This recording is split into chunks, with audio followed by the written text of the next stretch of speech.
My name is Aaron O'Connell. I'm presenting my recent research on life skills in sport as part of the LGFA Research Pod. Just to give you a brief introduction to my background, I've been coaching basketball since 1986, primarily female basketball, from under 11 all the way to Super League level. I hold double masters in applied sports and exercise psychology and in applied sports coaching. And my current work entails mentoring coaches, working with individual athletes and teams in various sports, and I also coach business leaders. Now, this research formed part of my dissertation for my master's and is entitled A Multisport Investigation into the Life Skills Deemed Important for Positive Youth Development and the Strategies Used to Facilitate Them. My supervisor for the research was Dr. Phil Kearney. So what are the aims of the study?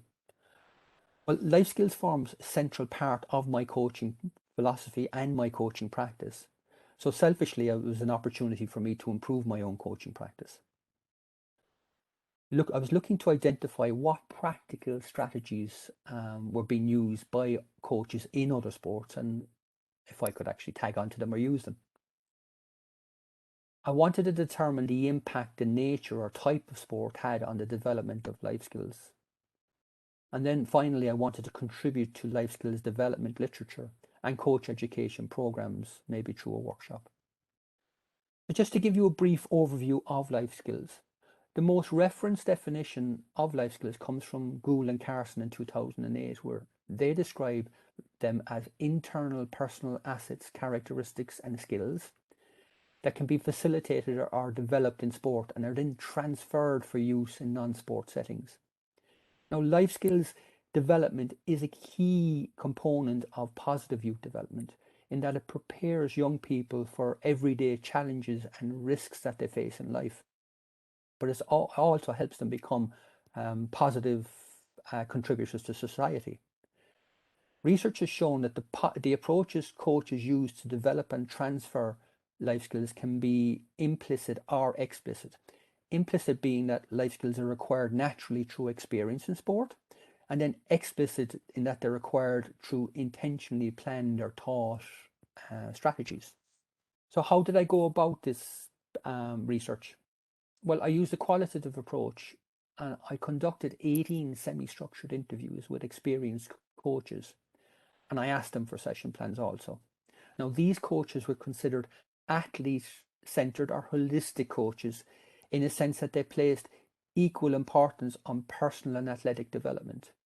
There were 13 sports represented, and thematic analysis identified 4 higher order themes, which we'll discuss next. Now, results indicated that 38 skills were identified as being important to the coaches, with 14 of these being common between the 3 different categories of sports.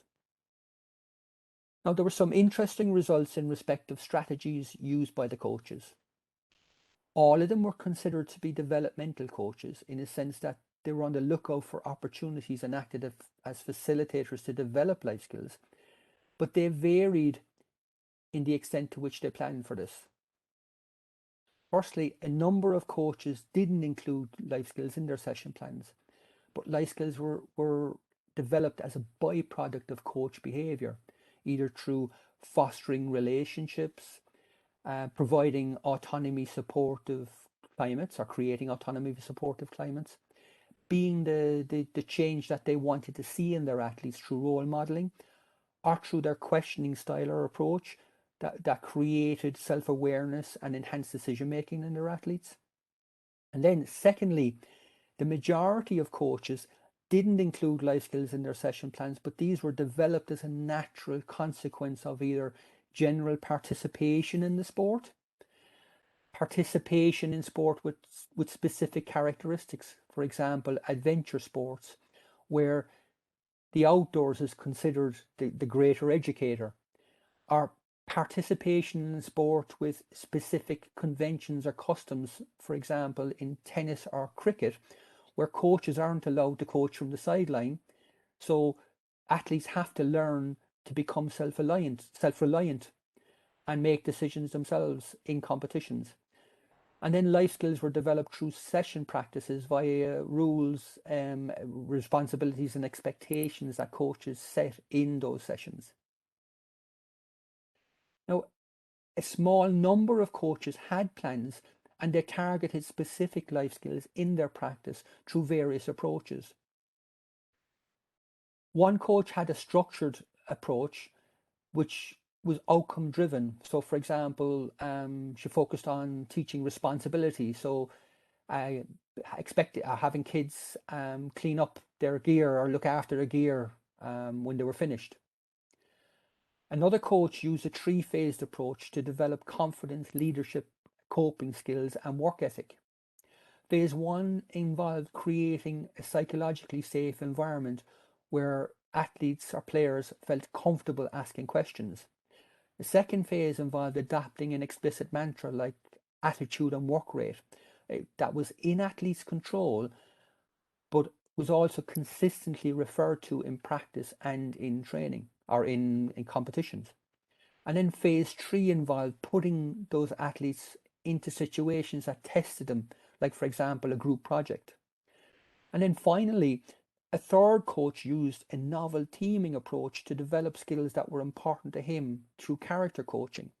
For example, the Apollo 11 mission to the moon and astronaut Michael Collins were used to highlight life skills like selflessness, hard work, and humility that he could promote. Then, when we look at transfer, interviews reveal three strategies in respect of making the connection to non-sport contexts. A small number of coaches rarely, if ever, conducted a discussion, and the consensus was that athletes would join the dots themselves.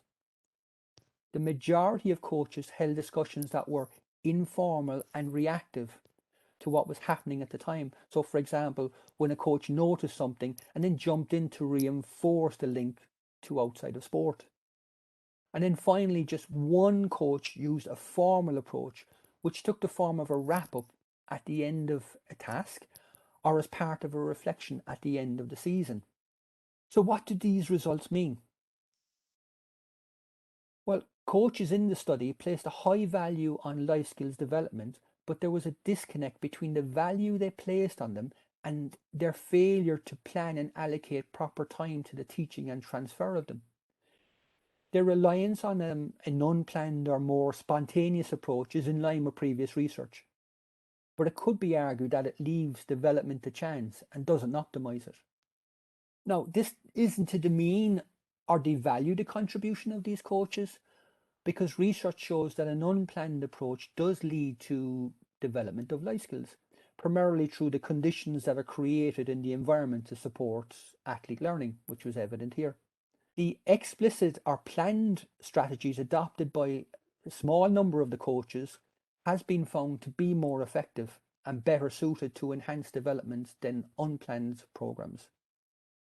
This points to the fact that coaches need to intentionally plan developmental strategies into coaching practice in the same way that they plan physical, tactical, and technical skills development.